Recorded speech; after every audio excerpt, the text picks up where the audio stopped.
আসবে, আপনি দিনের পথে অটল থাকেন, দিনের কথা বলেন, সত্যের কথা বলেন, আল্লাহর জমিনে আল্লাহর দিন কায়েম হোক এই কথা বলেন। সেই জন্য আপনাকে কি করা হয়? সমাজ থেকে আপনাকে ভয় করা হয়, সমাজ থেকে আপনাকে ভয় দেখানো হয়, রাষ্ট্র থেকে আপনাকে ভয় দেখানো হয়, কখনো জেলের ভয়, আবার কখনো ফাঁসির ভয় দেখানো হয়। কথা বলেন ঠিক কিনা? প্রিয় ভাইয়েরা আমার, আল্লাহ পাক বলেন যখনই তুমি ইমানদার নিজেকে দাবি করবে, ইমানের ঘোষণা দেবে, আল্লাহ বলেন প্রথমেই তোমাকে ভয় দিয়ে আমি আল্লাহ পরীক্ষা করব। কথা বলেন কি দিয়ে পরীক্ষা করবে? ভয় দিয়ে পরীক্ষা করবে। প্রিয় সম্মানিত ভাইয়েরা আমার, আল্লাহ নবীর কাছে একজন সাহাবী এসে বলেন, ইয়া রাসূলুল্লাহ আইয়ুন নাস আশাদ্দু বালা। ইয়া রাসূলুল্লাহ, সবচাইতে বেশি কঠিন পরীক্ষা হয় কাদের? রাসূল বললেন ক্বালা আল আম্বিয়া, সবচাইতে বেশি কঠিন পরীক্ষা হয় নবী রাসূলদের। সুবহানাল্লাহ বলুন। ইউবতালাল আবদু আলা হাসাবি, নবী রাসূলদের পরে যাদের স্থান, যাদের মর্যাদা, তাদের পরীক্ষা করা হয়। তারপরে আল্লাহ রাসূল বললেন যার যতটুকু ঈমান আছে, ঈমানের তারতম্য অনুযায়ী তাকে পরীক্ষা করা হয়। সুবহানাল্লাহ বলুন। যার ঈমানটা বেশি বড় দামি তার পরীক্ষাও হয়, যার ঈমানটা কম তার পরীক্ষা হয় কম। প্রিয় ভাইরা আবার, পরীক্ষা কেন আল্লাহ করেন? পরীক্ষা এর জন্য আল্লাহ করেন, আল্লাহ পাক রব্বুল আলামিন পরীক্ষার মাধ্যমে বান্দাকে মর্যাদা বাড়িয়ে দেন। সুবহানাল্লাহ বলুন। কারণ একজন ছাত্র যখন এসএসসি পরীক্ষা দেয়, পরীক্ষায় পাশ করার পরে কি করে? দাখিল পরীক্ষা দেওয়ার পরে আলিমে ওঠে। তার মানে কি? দাখিলুন শব্দের অর্থ প্রবেশ করা। আলিমে ওঠে প্রিয় ভাইরা আমার, তার মানে জ্ঞানের একটা দরজায় প্রবেশ করলো। এসএসসি পরীক্ষা দেওয়ার পরে ছাত্রের যেমন মর্যাদা বাড়ে, আল্লাহ পাক রব্বুল আলামিন বলেন একজন ঈমানদার ঈমানের পরীক্ষা দেওয়ার পরেই তার মর্যাদা বাড়ে। সুবহানাল্লাহ বলুন। তারপরে একজন ছাত্র আলিম পাস করার পরে তখন ফাজিলে ওঠে, তার মানে কি? সম্মানিত আর একটু বেশি। কথা বলেন ঠিক কিনা? প্রিয় ভাইরা আমার, তারপরে কামিলুন, পরিপূর্ণ কামিল হয়ে, যখন কামিল হয়ে গেল তার মানে পরিপূর্ণ হয়ে গেল। আল্লাহ বলেন বান্দাকে আমি পরীক্ষার পর পরীক্ষা করব, পরীক্ষার পর পরীক্ষা যখন আমি আল্লাহ করব, পরীক্ষায় যখন পাস করবে, আল্লাহ পাক বললেন তাদেরকে আমি কি করব? সাকসেসফুল করে দেব, জান্নাতি বানিয়ে দেব। সুবহানাল্লাহ বলুন। সম্মানিত ভাইরা আমার, তাহলে আল্লাহ রাসূল বললেন সবচাইতে বেশি পরীক্ষা হয় নবী রাসূলদের। সম্মানিত ভাইরা আমার, এই পৃথিবীতে এমনও মানুষ এসেছিল ঈমান আনার কারণে ঘর বাড়ি, জায়গা জমি, সম্পদ, স্থাবর অস্থাবর সব সম্পদ সাহাবায়ে কেরামরা ত্যাগ করেছে। কথা বলেন ঠিক কিনা? তারপরে সন্তানগুলা এতিম হয়েছে। যুদ্ধের ময়দানে যখন সাহাবায়ে কেরামরা গিয়েছেন, তারা জানতো নির্ঘাত আজকে আমরা শহীদ হয়ে যাব। পিছন থেকে সন্তানগুলা আব্বা আব্বা বলে ডাকছে, পিছন দিকে তাকায় নাই। সন্তানের দিকে তাকালে পরে মহব্বত আসতে পারে। কথা বলেন ঠিক কিনা? ঈমান আনার কারণে স্ত্রীরা বিধবা হয়েছে, পাড়া প্রতিবেশীরা বন্ধু হারিয়েছে। সম্মানিত ভাইয়েরা, ঈমান আনার কারণে জীবনের রূপ যৌবন সব কিছু আল্লাহর পথে বিলিয়ে দিয়েছে। কথা বলেন ঠিক কিনা? আজকে আমি আপনি ঈমান আনেছি, ঈমানদার দাবি করি। আমরা কয়দিন আমরা কি করেছি ঈমানের জন্য? আপনি চিন্তা ভাবনা করেন। ঈমান গ্রহণ করার কারণে আমাদের জায়গা জমি কি আমরা হারাইছি? কথা বলেন, জায়গা জমি হারাইছি। ঈমান আনার কারণে আমাদের সন্তানগুলো এতিম হবে, এই ভয় আমরা কি করি নাই? আমরা আল্লাহর দ্বীনের কথা বলতে পারি নাই। কথা বলেন ঠিক কিনা? সম্মানিত ভাইরা আমার, আল্লাহ পাক কিভাবে পরীক্ষা তাদের করেছেন, একটু পরীক্ষার ব্যাপারে কথা বলি। হযরত আইয়ুব আলাইহিস সালাতু ওয়াস সালামের নাম সকলে আমরা শুনেছি। কথা বলেন শুনি নাই? হযরত আইয়ুবের নাম আমরা সকলেই শুনেছি। আল্লাহ পাক হযরত আইয়ুবকে একটি নয়, দুইটি নয়, 1 বছর নয়, 2 বছর নয়, 17টি বছর পর্যন্ত আল্লাহ পাক তাকে শারীরিক অসুস্থতা দিয়ে পরীক্ষা করেছেন। সুবহানাল্লাহ বলুন। সম্মানিত ভাইরা আমার, হযরত ইব্রাহিম আলাইহিস সালাতু ওয়াস সালামকে ছোটখাটো বড় পরীক্ষা দিয়েছেন আল্লাহ 50টি। কথা বলেন কয়টি? আর একটু জোরে বলতে হবে, কয়টি? 50টি পরীক্ষার মধ্যে সবচাইতে বড় পরীক্ষা করেছিলেন 5টি। কথা বলেন কয়টি? 5টি। প্রিয় ভাইরা আমার, হযরত মুসা আলাইহিস সালাতু ওয়াস সালাম ঈমান আনতে গিয়ে তাকে দেশ ত্যাগ করতে হয়েছে। হযরত ঈসা আলাইহিস সালাতু ওয়াস সালাম ঈমান আনতে গিয়ে আল্লাহ তাকে একদিন নয়, 2 দিন নয়, 40টি দিন পর্যন্ত মাছের পেটে আল্লাহ পরীক্ষা করেছে। সুবহানাল্লাহ বলুন। সম্মানিত ভাইরা আমার, হযরত জাকারিয়া ঈমান আনতে গিয়ে ছুরির নিচে দ্বিখণ্ডিত হতে হয়েছে। হযরত ঈসা আলাইহিস সালাতু ওয়াস সালাম যখন ঈমান আনলেন আল্লাহর প্রতি, প্রিয় ভাইরা আমার, সত্যের কথা বললেন, তখন খ্রিস্টান ইহুদিরা এরা কি করলো, আল্লাহর নবী ঈসাকে মারতে চেয়েছিলেন। আল্লাহ পাক তার কুদরতি হাতে তাকে হেফাজত করে আসমানে তুলে নিয়েছেন। সুবহানাল্লাহ বলুন। সম্মানিত ভাইরা আমার, হযরত আইয়ুব আলাইহিস সালাতু ওয়াস সালামকে পরীক্ষা করা হলো কত বছর, কথা বলেন? 18টি বছর যখন পরীক্ষা করা হলো, পোকায় শরীরটা খেয়ে জাজরা করে ফেলে দিল। প্রিয় ভাইরা আমার, ইতিহাসবিদ লেখেন শরীরের ভিতরে এমন পরিমাণে পোকা ধরে গিয়েছিল, এই পোকাগুলা শরীরের চামড়া খেতে খেতে হাড় পর্যন্ত খেয়ে ফেলে দিয়েছিল। সম্মানিত ভাইরা আমার, ইতিহাসবিদগণ লেখেন একটা পোকা তার শরীর থেকে বের হয়ে যখন মাটিতে যখন হাঁটতেছিলেন, চলে যেতে লাগলেন, হযরত আইয়ুব ওই পোকাকে ধরে এনে আবার শরীরের উপরে দিয়ে বলে, ও পোকা, আমার জন্য এখন পর্যন্ত আল্লাহ পাক তোমাকে খাদ্য বানিয়ে দিয়েছে। সুবহানাল্লাহ বলুন। কতটুকু ধৈর্য ছিল প্রিয় ভাইরা আমার। আল্লাহ পাক যখন এই দৃশ্য দেখলেন, আল্লাহর রহমতের দরিয়ায় জশ লেগে গেলেন, আল্লাহর সহ্য করতে পারলেন না।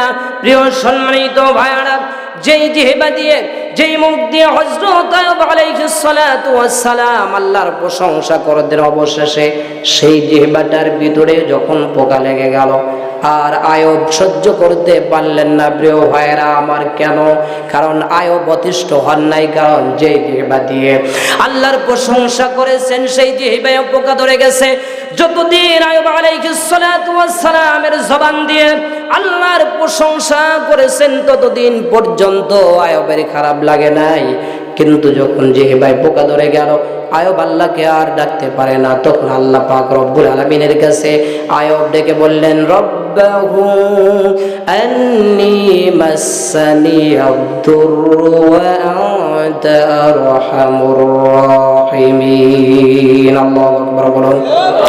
হযরত আইয়ুব আলাইহিস সালাতু ওয়াস সালাম আল্লাহকে ডেকে বললেন, আল্লাহ, আমাকে রোগে আক্রান্ত করে ফেলেছে, আমাকে অসুস্থতায় পেয়ে বসেছে, আর আল্লাহ তুমি তো দয়ালু, তোমার চাইতে দয়ালু আর কেউ নাই। আল্লাহ পাক বুঝে গেলেন আমার আইয়ুব এখন কি চায়, শারীরিক সুস্থতা চায়। সুবহানাল্লাহ বলুন। হযরত জিবরাইলকে ডেকে বলেন, জিবরাইল যা যা, আর দেরি নয়, আমার আইয়ুবের কাছে চলে যা। আইয়ুব আলাইহিস সালাতু ওয়াস সালামকে আল্লাহ পাক ডেকে বলেন, উরকুদ বিরিজলিকা হাযা মুগতাসালুম বারিদু ওয়া শারাব। আল্লাহু আকবার বলেন। আল্লাহ পাক বলেন, আইয়ুব রে, তোমার পরীক্ষায় আমি খুশি হয়েছি। তুমি যে পরীক্ষা দিয়েছ, তোমার ধৈর্য দেখে আমি আল্লাহ খুশি হয়ে গিয়েছি। আইয়ুব রে, তোমার পায়ের গোড়ালি দিয়ে জমিনে একটু আঘাত করো।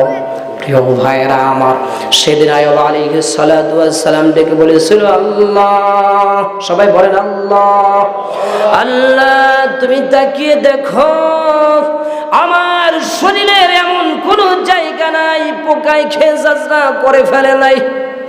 আমি যে আমার এই পায়ের গোড়ালি দিয়ে মাটিতে জমিনে একটু পা লাগাবো, এতটুকু শক্তি তো আমার নাই।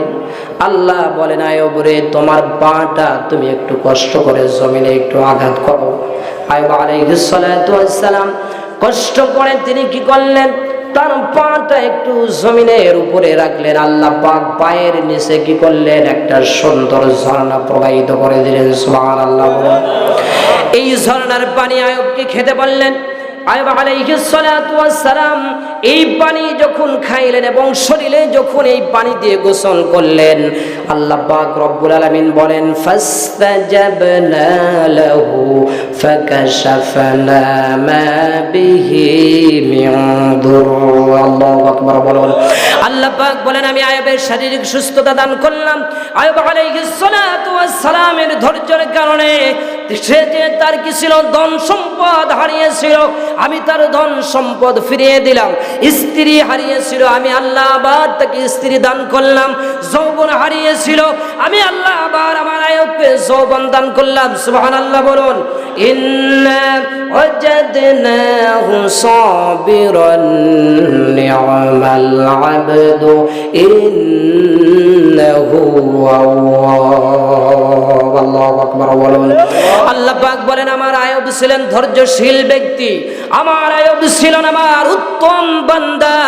আমার আইয়ুবকে আমি আল্লাহ পরীক্ষা করে জাস্টিফাই করে যাচাই বাছাই করে নিয়েছি। আসলে আমার আইয়ুব প্রকৃত অর্থে আমার বিমানের পরীক্ষায় পাশ করতে পারে কিনা। সুবহানাল্লাহ বলুন। সম্মানিত ভাইরা, আজকে যদি আমাদের একটু পরীক্ষা আসে যে আজকে তোমাকে কি করতে হবে, কোরআনের পক্ষে রাজপথে গিয়ে তোমাকে স্লোগান দিতে হবে, কোরআনের পক্ষে ধর্মঘট করতে হবে, কোরআনের পক্ষে আল্লাহর জমিনে আল্লাহর দ্বীন প্রতিষ্ঠিত হবে, এটা তোমাকে রাজপথে দাঁড়ায় বলতে হবে। দেখবেন এমনও মানুষ আছে অসুস্থ না, কিন্তু বলে ভাই আজকে শরীরটা খুব খারাপ, যাইতে পারবো না, এরকম মানুষ আছে না নাই? আর একটু জোরে বলেন আছে না নাই? তারপরে নানান অজুহাত, ভাই আজকে অমুক জায়গায় কি হবে, অমুক জায়গায় আজকে ইসলামের পক্ষে স্লোগান দেওয়া হবে, কথা বলা হবে, চলো। দেখবেন তারা বললে অমুক কাজ আছে, তমুক কাজ আছে, এরকম মানুষ আছে না নাই? আরেকটু জোরে বলেন আছে না নাই? সম্মানিত ভাইয়ারা, এই জন্য আল্লাহ বলছেন আমি তোমাদের এই জন্য পরীক্ষা করব যে আসলে তুমি ইমানের দাবিতে সত্যবাদী নাকি আসলে তুমি মিথ্যা। সম্মানিত ভাইয়ারা আমার, অথচ আল্লাহর জমিনে এমন পৃথিবীতে মানুষ এসেছিল তাদেরকে পরীক্ষার পর পরীক্ষা করা হয়েছিল। হযরত ইব্রাহিম আলাইহিস সালাতু ওয়াস সালামকে, হযরত ইব্রাহিম আলাইহিস সালাতু ওয়াস সালাম যখন নমরুদ আগুনে ফেলে দেবে, প্রিয় ভাইরা আমার, আগুনে ফেলে যখন দিবে, অগ্নিকুণ্ড তৈরি করা হলো হযরত ইব্রাহিমের জন্য। ইব্রাহিম আলাইহিস সালাতু ওয়াস সালামকে ওই নমরুদের বাহিনী যখন আগুনের মধ্যে ফেলে দেবে, প্রিয় ভাইয়েরা আমার, আসমানে লক্ষ লক্ষ ফেরেশতা দেখে কান্না করতেছে। আল্লাহকে জিবরাইল বলেছিল আল্লাহ তোমার ইব্রাহিমকে আগুনের মধ্যে ফেলে দেওয়া হচ্ছে, তোমার কি মায়া লাগে না? আল্লাহ পাক আইয়ুবকে ডেকে বলে হযরত জিবরাইলকে ডেকে বললেন জিবরাইল তোমার যদি মহব্বত লাগে তাহলে আমার ইব্রাহিমের কাছে যাও, সাহায্য তুমি করো। প্রিয় ভাইয়েরা আমার, জিবরাইল আলাইহিস সালাতু ওয়াস সালাম হযরত ইব্রাহিমের কাছে এসে বললেন ওগো আল্লাহর নবী আপনাকে আমি একটু সাহায্য করি, আপনাকে আমি একটু সাহায্য করি। প্রিয় ভাইরা আমার, ওই দিন ইব্রাহিম আলাইহিস সালাতু ওয়াস সালাম বলেছিলেন জিবরাইল তোমার কাছে কেন আমি সাহায্য চাইব? আজকে আমাকে নমরুদ আগুনের মধ্যে ফেলে দিচ্ছে, আমার আল্লাহ কি দেখে না? আমি তো এমন রব, এমন আল্লাহর ইবাদত করি না যে আল্লাহ আমার এই আজকে আগুনে আমাকে ফেলে দেওয়া হবে, আমাকে দেখতে পারছে না, এমন আল্লাহর তো ইবাদত আমি করি না, অন্ধ আল্লাহর আনুগত্য করি না। সুবহানাল্লাহ বলুন। আমি কেন তোমার সাহায্য চাইব? জিবরাইল তুমি চলে যাও, আমার পরীক্ষা চলতেছে, আমার পরীক্ষার সময় ডিস্টার্ব করো না, আমার পরীক্ষা চলতেছে, এই পরীক্ষায় আমাকে পাশ করতে হবে। সুবহানাল্লাহ বলুন। সম্মানিত ভাইয়ারা, ইব্রাহিমকে আগুনে যখন ছেড়ে দেওয়া হলো, আল্লাহ পাক ইব্রাহিমকে পরীক্ষায় দিয়ে কি আল্লাহ পাক ইব্রাহিমকে ছেড়ে দিয়েছে? কথা বলেন, একাই তো ছেড়ে দেয় নাই। সম্মানিত ভাইয়ারা, আল্লাহ পাক আসমান থেকে হুকুম করলেন কুলনা ইয়া নারু কুনি বারদাও ওয়া সালামান আলা ইব্রাহিম। আল্লাহু আকবার।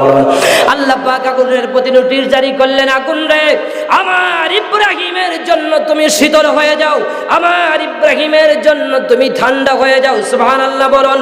আল্লাহ পাক বললেন আগুন রে আমার ইব্রাহিম তো পোড়া দূরের কথা, আমার ইব্রাহিমের যদি একটা পশম পড়ে, কাল কিয়ামতের দিন আমি আগুন শুনে রাখ, তোকে আমার কাঠ গড়ায় দাঁড় করিয়ে বিচার করব। প্রিয় ভাইয়েরা, আগুন আল্লাহর অর্ডার শুনবে নাকি আসলে নমরুদের কথা শুনবে? কথা বলেন। আল্লাহর কথা শুনবে। প্রিয় ভাইয়েরা, ইব্রাহিম আলাইহিস সালাতু ওয়াস সালাম একদিন নয়, দুই দিন নয়, ইতিহাসবিদগণ লেখেন, তাফসীরের ভিতরে আসছে 40 দিন পর্যন্ত ইব্রাহিম আগুনের মধ্যে ছিলেন। সুবহানাল্লাহ।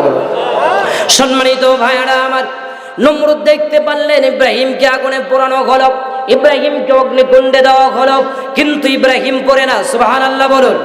ইব্রাহিম তো পড়ে না। প্রিয় ভাইয়েরা আমার, ইব্রাহিম আলাইহিস সালাতু ওয়াস সালামকে সে আগুনের ভিতরে কে সাহায্য করেছিল? আরেকটু জোরে বলতে হবে, কে সাহায্য করেছে? আল্লাহ সাহায্য করেছে। প্রিয় ভাইয়েরা আমার, হযরত ইব্রাহিম আলাইহিস সালাতু ওয়াস সালামের ঈমান যদি আজও কারো ভিতরে বিদ্যমান হয়, আল্লাহ পাক আজকে ওই মানুষের জন্য আগুনকে ফুল বাগান বানিয়ে দিতে পারে। কথা বলেন, পারে না পারে? এই জন্য আল্লামা কবি ইকবাল রহমাতুল্লাহ আলাইহি বলেছেন, আজবি হাজব ইব্রাহিম কা ইমাম পয়দা अगर सोती है गंदा जे गुलिस्ता बैदा। আল্লামা কবি ইকবাল রহমাতুল্লাহ আলাইহি বলেছেন, ইব্রাহিমের মতো ঈমান যদি আজও কারো ভিতরে হয় বিদ্যমান, করতে পারেন অগ্নিকুণ্ডে খুব শুরুতে গুলিস্তান। সুবহানাল্লাহ বলুন। হযরতে আল্লামা কবি ইকবাল রহমাতুল্লাহ আলাইহি বলেছেন, আজও যদি ইব্রাহিমের মতো ঈমান কারো ভিতরে জাগ্রত হয়, তাকে যদি আগুনের ভিতরে ফেলে দেওয়া হয়, ওই আগুন আল্লাহ পাক আজও বান্দার জন্য ফুল বাগানে পরিণত করে দিতে পারে। সুবহানাল্লাহ। সম্মানিত ভাইয়েরা আমার, তাহলে আল্লাহ ইব্রাহিমকে পরীক্ষা করেছিলেন, আবার পরীক্ষার থেকে সাহায্য করলেন কে? আর একটু জোরে বলতে হবে, কে? সম্মানিত ভাইয়েরা আমার, হযরত আইয়ুবকে আল্লাহ পরীক্ষা দিয়েছিলেন, সাহায্য করেছেন কে? সাহায্য করেছেন আল্লাহ। সম্মানিত ভাইয়েরা আমার, হযরত জাকারিয়াকে আল্লাহ পরীক্ষা দিয়েছেন, ইচ্ছা করলে আল্লাহ পরীক্ষা কি করতে সাহায্য করতে পারতেন না? আল্লাহ সাহায্য করতে পারতেন, কিন্তু হযরতে জাকারিয়াকে আল্লাহ সাহায্য করেন নাই। হযরত হামজাকে যুদ্ধের ময়দানে তার শরীরের ভিতর থেকে নাক কাটা হলো, কান কাটা হলো, হাত পা শরীরের অঙ্গ প্রত্যঙ্গ কেটে ছিন্ন ভিন্ন করে দেওয়া হলো। আল্লাহ ইচ্ছা করলে কি হামজাকে সাহায্য করতে পারতেন না? কথা বলেন। আল্লাহ ইচ্ছা করলে সাহায্য করতে পারতেন, কেন আল্লাহ সাহায্য করে নাই? আল্লাহ দেখছেন আয়ব কতটুকু ধৈর্য, হযরতে জাকারিয়া কতটুকু ধৈর্যশীল আমার জন্য, হামজা কতটুকু আমার জন্য ধৈর্যশীল। ঈমান আনতে গিয়ে তার পুরো জীবনটাই দিয়ে দিয়েছে। সুবহানাল্লাহ বলুন। সম্মানিত ভাইয়েরা আমার, আল্লাহ পাক রব্বুল আলামিন বলছেন, বান্দা তুমি যদি মুমিন হও, মুত্তাকি হও, তাহলে সাহায্য করার জন্য আমার আল্লাহর দায়িত্ব হয়ে যায়। সুবহানাল্লাহ বলুন। আল্লাহ পাক বলেন, ওয়া কানা হাক্কান আলাইনা নাসরুল মুমিনিন। আল্লাহু আকবার বলুন। আল্লাহ পাক বলছেন, বান্দারে যদি তোমরা মুমিন হও, যদি তোমরা মুত্তাকি হও, যদি তোমরা পরহেজগার হও, তাহলে তোমাদেরকে সাহায্য করার জন্য আমার আল্লাহর দায়িত্ব হয়ে যায়। সুবহানাল্লাহ বলুন। সম্মানিত ভাইরা আমার, আজকে আমরা ঈমানদার না, আল্লাহর প্রতি এখন পর্যন্ত পূর্ণাঙ্গ ঈমান আনতে পারি নাই, যার কারণে আল্লাহ আমাদের সাহায্য করে না। কথা বলেন ঠিক কিনা? আজকে আপনি একটু চিন্তা ভাবনা করে দেখুন, যে হাত দিয়ে মসজিদে গিয়ে আপনি কি করেন? আল্লাহর কাছে দোয়া করেন, আল্লাহ তুমি আমার জীবনের গুনাহ মাফ করো, আল্লাহ তুমি বিপদ থেকে আমাকে মুক্তি করো। কিন্তু একটু হাতের দিকে তাকিয়ে দেখেন, এই হাত দিয়ে কত মানুষকে আপনি জুলুম করেছেন। কথা বলেন, এরকম মানুষ আছে না নাই? এই হাত দিয়ে আপনি কত মানুষের জাল দলিল করে খেয়েছেন, আপনি একটু চিন্তা ভাবনা করে দেখেন। এই হাত দিয়ে কত মানুষকে মিথ্যা মামলা লিখে দিনের পর দিন জেলখানায় রেখেছেন। কথা বলেন ঠিক কিনা? এই হাতের কারণে এমনও মানুষ আছে মিথ্যা মামলা দিয়ে দিনের পর দিন জেলখানায় রাখা হয়েছে, তাদেরকে ফাঁসির মামলায় ঝুলানো হয়েছে। কথা বলেন ঠিক কিনা? এই হাত দিয়ে দোয়া করলে কি আল্লাহ শুনবে? কথা বলেন। আল্লাহ হাতের অবস্থা দেখেন প্রিয় ভাইয়েরা আমার, আল্লাহ পাক বলছেন ওয়াইলুল লিল মুতাফফিফিন, মানুষগুলা কি করে ওজনে কম দেয়, কথা বলেন ঠিক কিনা? আজকে হাত দিয়ে আপনি ওজনে মানুষকে কম দেয়, কথা বলেন, এরকম মানুষ আছে না নাই?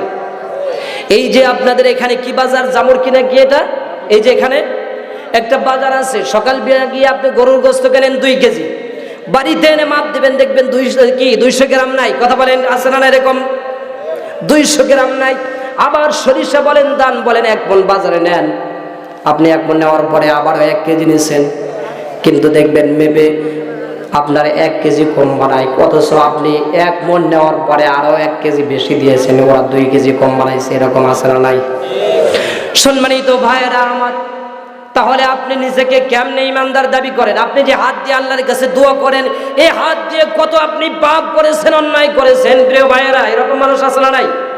তাহলে কি অন্যায় করে 1000 বার গিয়ে মসজিদে নামাজ পড়ে যদি দোয়া করেন, আল্লাহ কি সেই দোয়া কবুল করবে?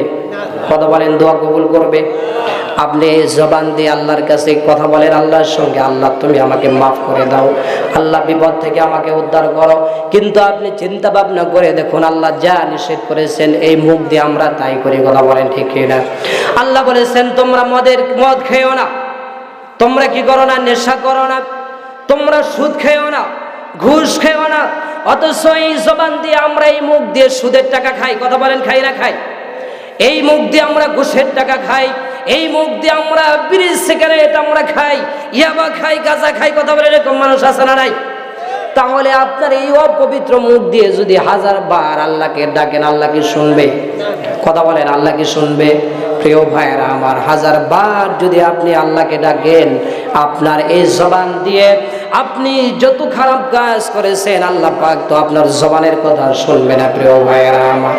তারপরে আল্লাহ বলছেন তোমরা কি করো না, এই মুখ দিয়ে অশ্লীল ভাষা ব্যবহার করো না, কিন্তু এমনও মানুষ আছে যে মুখ দিয়ে অশ্লীল ভাষা ব্যবহার করে, তার ধারে কাছেও মানুষ যাইতে চায় না, এরকম মানুষ আছে না নাই?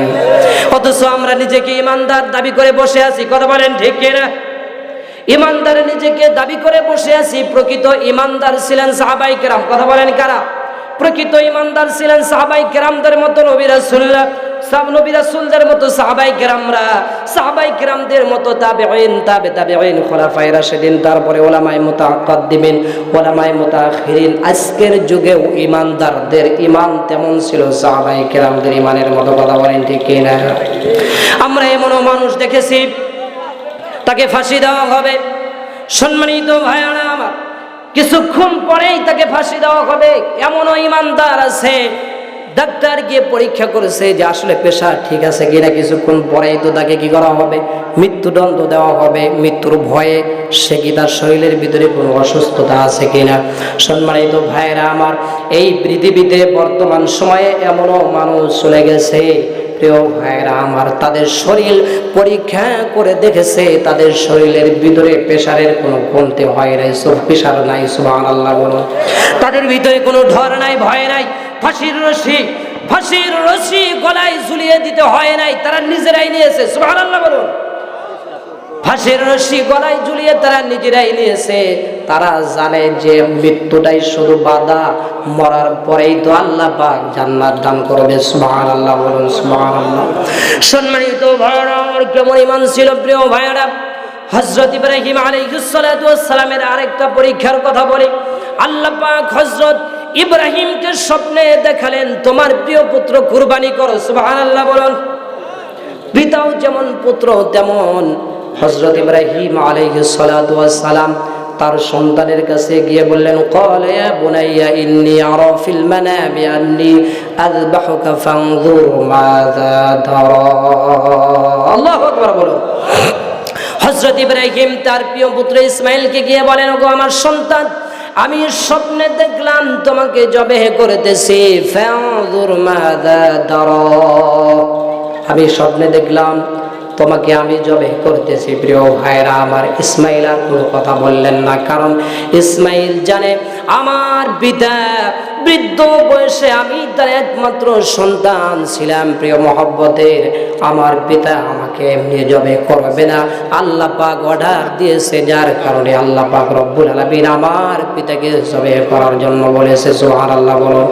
সম্মানিত ভাইরা আমার, হযরতে ইসমাঈল আলাইহিস সালাতু ওয়াস সালাম বললেন, আব্বা জান, আপনাকে যা হুকুম করা হয়েছে তাই আপনি করুন। সুবহানাল্লাহ বলুন। আপনাকে যা হুকুম করা হয়েছে তাই আপনি করুন। প্রিয় ভাইরা আমার, পিতা এবং পুত্র দুইজনই আল্লাহর আনুগত্য করলেন। সুবহানাল্লাহ। সম্মানিত ভাইরা আমার, দুইজনই আল্লাহর আনুগত্য করলেন। প্রিয় ভাইরা আমার, হযরত ইব্রাহিম আলাইহিস সালাতু ওয়াস সালাম পরীক্ষা যখন দেবেন, ছুরি যখন সন্তানের গলায় চালাবে, হযরত ইব্রাহিমের সন্তান ইসমাঈল ডেকে বললেন, আব্বা জান, আমাকে যখন আপনি জবে করাবেন, আমার চেহারার দিকে তাকিয়ে আপনার মহব্বত আসতে পারে, আপনি আল্লাহর পরীক্ষায় ফেল করতে পারবেন। আপনি হয়তো আমার চেহারার দিকে তাকিয়ে অন্তরের ভিতরে মহব্বত আসতে পারে, এই জন্য আপনার চক্ষুটা বেঁধে নেন। প্রিয় ভাইরা আমার, তারপরে আব্বা জান, আমার শরীরটাকে আপনি বেঁধে নেন, কারণ আমি যদি মৃত্যুর ভয়ে আপনি জবাই করবেন, এই ভয়ে যদি আমার শরীরটা নড়াচড়া করে, তাহলে কাল কিয়ামতের দিন আমাকে আল্লাহ পাক আসামির কাঠগড়ায় দাঁড় করাবে। সম্মানিত ভাইরা আমার, হযরত ইব্রাহিম আলাইহিস সালাতু ওয়াস সালাম যখন ছুরি চালাবেন, হযরত ইসমাঈল নিজেই তার ছুরিটা নিজের গলায় ঠিক করে দিলেন। সুবহানাল্লাহ বলুন। আর পিতাকে ডেকে বলেন, আব্বা জান, এখন আপনি ছুরি চালান, আল্লাহ যে পরীক্ষা দিয়েছেন সেই পরীক্ষা আপনি দেন। ইব্রাহিম আলাইহিস সালাতু ওয়াস সালাম আল্লাহু আকবার বলে ছুরি চালালেন। আল্লাহ পাক রব্বুল আলামিন জিবরাইলকে ডেকে বলেন, জিবরাইল, আমার ইব্রাহিমের পরীক্ষায় আমি খুশি হয়েছি, যা যা জান্নাতের ভিতর থেকে দুম্বা নিয়ে যা, ইসমাঈলকে সরায়া ইব্রাহিমের শরীর ধরে দুম্বা নিয়ে দে। প্রিয় ভাইরা আমার, ইসমাঈলকে সরিয়ে দুম্বা এনে দিলেন, জবে হয়ে গেল। ইব্রাহিম আলাইহিস সালাতু ওয়াস সালাম চোখ খুলে দেখলেন দুম্বা তবে হয়ে গেছে, সন্তান ইসমাঈল শরীর তলে নাই। আল্লাহকে ডেকে বললেন, আল্লাহ, আমার ইসমাঈল কি ফাঁকি দিয়েছে, আমি কি পরীক্ষায় ফেল করেছি? আল্লাহ বলেন, ইব্রাহিম রে, না না, তুমি পরীক্ষায় পাশ করেছো, আর তোমার শরীর তল থেকে জান্নাত থেকে দুম্বা দিয়ে আমি আল্লাহ আমার ইসমাঈলকে সাহায্য করেছি। সুবহানাল্লাহ বলুন। সম্মানিত ভাইরা আমার, এটা ছিল হলো ঈমানের পরীক্ষা। আর আজকে আল্লাহ পাক যদি আমাদের একটু পরীক্ষা করেন, তাহলে আমরা কত অজুহাত দেখাই, কথা বলেন, এরকম মানুষ আছে না নাই? প্রিয় ভাইয়েরা আমার, আজকে আমরা ঈমানের দাবি করি, খাদ্যে ভেজাল দেই, কথা বলেন, আছে না নাই? আজকে আমরা ঈমানের দাবি করি, খাদ্যে ভেজাল দেই, আমরা ঈমানের দাবি করি, ওজনে কম দেই, আমরা ঈমানের দাবি করি, আবার খাদ্যগুলো কি করি, আমরা দিনের পর দিন মজুদ রাখি, মুসলমানদেরকে আমরা কষ্ট দেই, কথা বলেন ঠিক কিনা? কিন্তু আমরা নিজেকে ইমানদার বলে দাবি করে বসে আছি। সম্মানিত ভাইরা আমার, আবার কিছু মানুষ আছে, আমরা নিজেরা ইমানদার দাবি করি, কিন্তু আমরা সকল খড়ি করি, গীবত করি, কথা বলেন, এরকম মানুষ আছে না নাই? পরে নিন্দা করি, কিন্তু আমরা তো মুসলমান বলে দাবি করে বসে আছি। আল্লাহ পাক সেই জন্য বলছেন যে আমি তোমাদের অবশ্যই অবশ্যই পরীক্ষা করব, পরীক্ষা ব্যতীত কাউকে ছেড়ে দেবে না। পরীক্ষা ব্যতীত আল্লাহ কি জান্নাত দেবে? কথা বলেন। পরীক্ষা ছাড়া আল্লাহ পাক কাউকে জান্নাত দেবে না, কারণ জান্নাতটা বিশাল বড় দামি, এই জন্য আল্লাহ পাক ঈমানের পরীক্ষা করবে, কথা বলেন ঠিক কিনা? একটু জিকির করি, লা ইলাহা ইল্লাল্লাহ।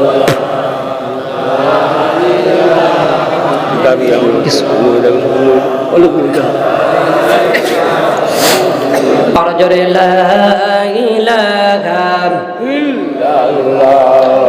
লা ইলাহা, আর জোরে লা ইলাহা। ডাইনে মাটি বামে মাটি, বলুন, ডাইনে মাটি বামে মাটি, মাটির শুধুই বিছানা, উপর দিকে তাকিয়ে দেখো, উপর দিকে তাকিয়ে দেখো, তালাই বাঁশের সামানা, লা ইলাহা ইল্লাল্লাহ। আর জোরে লা ইলাহা ইল্লাল্লাহ, আর জোরে লা ইলাহা ইল্লাল্লাহ, লা ইলাহা ইল্লাল্লাহ মুহাম্মাদুর রাসূলুল্লাহ সাল্লাল্লাহু আলাইহি ওয়াসাল্লাম। প্রিয় ভাইরা আমার, শুধু ওয়াজ শুনলেই হবে না, আমল করতে হবে। ওই দাদা নাতিনের মতো যাতে না হয়, ওয়াজ শোনা। দাদা আর নাতি রাত্রিবেলায় মাহফিল, দিনের বেলায় গেছে মাহফিল শুনতে। তো এই যে গ্রামে গঞ্জে দেখবেন খাল থাকে, নদী থাকে, কথা বলেন থাকে না? দিনের বেলায় সেখানে এই যে আপনার নৌকা দিয়ে গুদারা ধরা হয়, গুদারাই বলেন না আপনারা, কি বলেন? হ্যাঁ, গুদারা। তো দিনের বেলায় দাদা নাতি গেছে ওয়াজ শুনতে, যাওয়ার সময় বিকেল বেলা গেছে নৌকায়, কথা বলেন কিসে?